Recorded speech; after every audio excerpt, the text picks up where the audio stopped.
Hello again, my fellow Jetty users, and once again welcome to my workshop for another of Harry's Jetty Clinic videos. In this one I thought we'd have a look at some very useful things you can do in Jetty Studio to review your telemetry data, particularly things like the receiver quality data. This can make it very helpful in Studio to see if you've got a problem somewhere. And it'll show you how much you can manipulate things in Studio. I have a series about telemetry, and I think the second last one in that series is about using Jetty Studio. So this is sort of building on that. It's a real good application of Studio.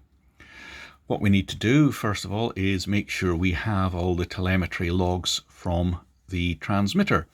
And so to do that, we connect up to our transmitter, say connect USB, yes. And if you have the option for it automatically to start, then once the PC realizes it's connected to the transmitter, there we go, that box will pop up automatically. If it doesn't, you'll find it in Tools. It's the transmitter wizard. So we come down to synchronize the log files. Select the top box just to select all of them. Don't bother trying to specifically select the most recent ones, just say synchronize. It's done. Say finish. It's lovely. Now I can just disconnect the transmitter and switch it off. Get it out of the way. Okay. Now the log I'm going to look at particularly today is in one of my jet models, which was carrying an MGPS unit. It's the Sabre, and first of all, I'm going to open up a log from the 24th of July. So I'll double click that. And there we are. It starts listing up here all the available telemetries. So what we'll do is Tools, a GPS map. There's a little map come up. And what I'm going to do is just click on the latitude here and drag it into the map. And it's dragged more than just latitude, it's brought a GPS and all the other data with it. So now all I need to do is use the mouse wheel to scroll into that. It's a bit of a sensitive mouse wheel, I'm afraid. So we're just going to have to,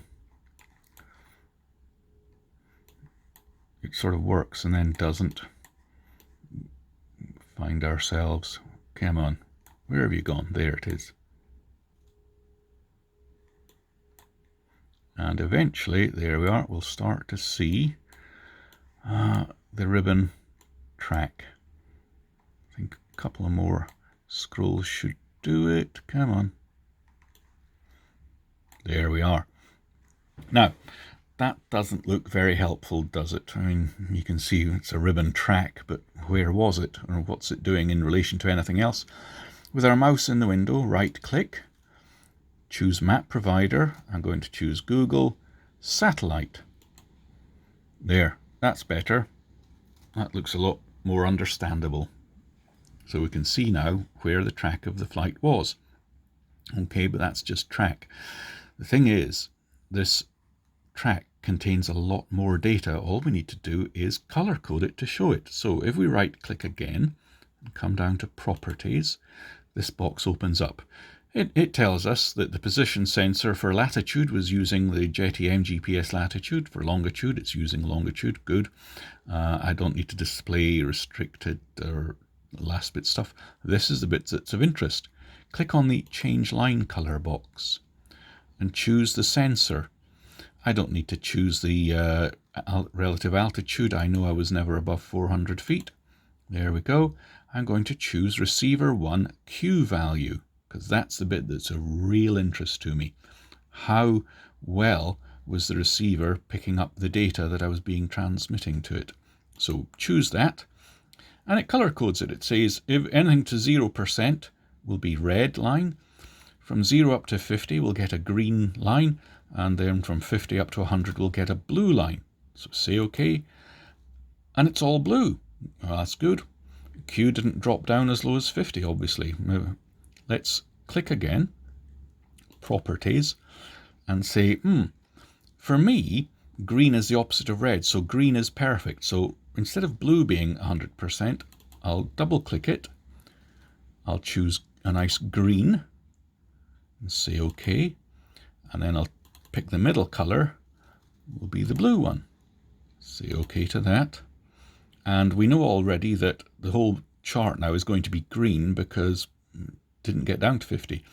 Now I can use the little up and down buttons there with the mouse, or I can just direct type in. I'll say when it gets down to 95%, it turns blue, and when it gets down to 90%, it turns red. Say OK to that, and there we go. It's between 95 and 100% all the way. Obviously those bits get down to less than 90%. We can always find what it is just by looking at the actual data logs, whatever. I'll leave it as that because we can move on and look at some other things we can do with this now. Okay, we've got our little chart set up. That was the Q from receiver 1. What if we want to look at the Q on receiver 2 or the A values and compare them at the same time? Well, obviously you could go in, right click, properties, and select something else, but we can look at them all together. So if we go up to menu, select copy the window properties, what we can do is come back to tools, GPS map, here's a new one. Drag the latitude in, lovely, and say menu, paste the window properties. There we go. And for some reason it's lost the latitude. We'll bring it back in. There we are. Maybe it doesn't like when it pastes in properties, it removes any data. Okay, so now these two windows are identical. What we can do here is go to properties, and we'll change it from the RX1 Q value to the RX2 or the RSATS Q values. It'll keep the colors, but it will lose the numbers here. They'll go back to default, but that's easy enough to reset. So we go into here, pick the RSAT Q values, there, say it's kept the colors, so we'll just reset these. That was 95, that was 90. See, I'm color coding red at 90%, but I wouldn't really worry until it fell below 30%, and even then it would have to be below 30% on both at the same time to worry me. The whole point of having 2 receivers, 4 aerials, is to cover the fact of things like blocking signals and reflections because of all the metal. This incidentally was a Sabre, F86 Sabre with a jet engine. It's metal clad because it's the natural metal finish.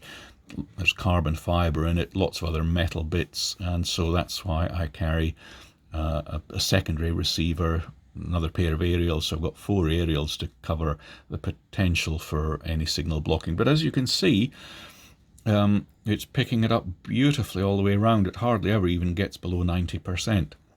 So now what we can do is compare back to back. If I move that over there, because that's receiver 1, and in my limited little mind, 1 is on the left, 2 is on the right. So receiver 1 Q value, receiver 2 Q values. Let's have a look. Receiver 1 dropped to around about just below 90 there, but receiver 2 was fine. Receiver 1 dropped a bit below 90 there, but receiver 2 was fine. Whereas receiver 2 dropped below 90 there, but receiver 1 was, between 95 and 100. So that's a very quick way of seeing, is there a region where we keep getting a problem? No, there isn't. And this could be useful if people sometimes say, oh, there's a radio problem over at that spot of the field. Well, you could fly over it, pick up all your data, look at it on here and say, no, there isn't. It's turbulence or something else like that. But this, of course, is most useful for your own model diagnosing if you do have any problems, or if you have, like me, jets which are clad in things like aluminium foil and have lots of carbon fibre. It's very useful to be able to review this data, especially after your first flying session with it, to gain confidence that the radio reception is working extremely well. Okay, what else can we do? Well, you could open up more windows, but what if you want to look at a different flight or a different day or different thing? Well, you don't have to close these down and start again from scratch. Let's take a look at the, if I scroll up here, 26th of June. Right, here's another file. I'm looking this box down here. Still with the same model with the MGPS, but a different date and a different location. I'm simply going to double click on that file, and there we are. It has gone now to a completely different airfield on a different day, but if we have a look in here, it's kept. Obviously the properties, we can tell that that's a satellite map, but the properties values, it's kept the RxQ1 we're after, it's kept the colors, and it's kept the numbers. And over here, it should tell us, yep, it's the RSAT-Q. Okay, so we can switch around different flights, different days, completely different locations, just by double clicking on a different one. And I don't have to reset up all the maps. Okay, lovely.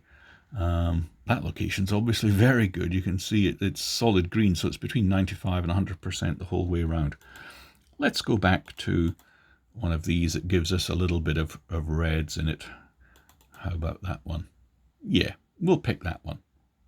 And what we're going to do now is fly around it. Okay, so I'll just move this out the way to put a bit more interesting data in, because what we can do is pick up some more data. For instance, I'll pick up here the GPS speed. I'm going to use the mouse button and I'm going to drag it down into the instrument dial down here. Okay, and whilst we're flying around the ribbon track, I'd like to see the exact Q values. So what I'm going to do is come back up here.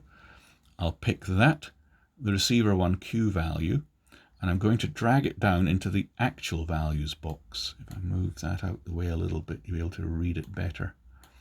Down here, there's an actual values box, and we can put 2 of them in there. So we'll pick up receiver 1 Q and drag it down into there, and we'll pick up the RSAT Q and drag it down into there. Okay, let's set these back. Oops, I didn't need the full screen view. Just pop you there, bring you down a little bit. Now we can play the whole thing with these controls up here. At the moment the time is 0. It's going to play it at 1 times speed, so that's real speed. You can set it faster, play slower if you want, and play back. So if I press the play button, move this view up out the way. Now, as you can see, logging started and off goes the model. And there's the speed dial running live, and here's the Q values as it actually goes around. So as we watch it travel around, we can see the speed going around, but importantly, we can see that the Q values will actually match what's going on the screen there. It may be a little while till we get anything other than 100. Oh, a little dip down there below 100. The great thing is you can see exactly where the model is, what it's doing. It's playing back as if it was live, exact speed. And see your Q values, what they're doing. I'm very happy, obviously, that this model, which is a real challenge for 2.4 gig, it's not as bad as an all-carbon fuselage, but it is, all metal clad with carbon fibre and lots of metal around. It's just solidly locked there as it's flying around. So there you go. There's a very useful method of reviewing your data in Jetty Studio and making use of it to ensure that you're happy with what's happening in your model. Hope that's helped. Bye for now.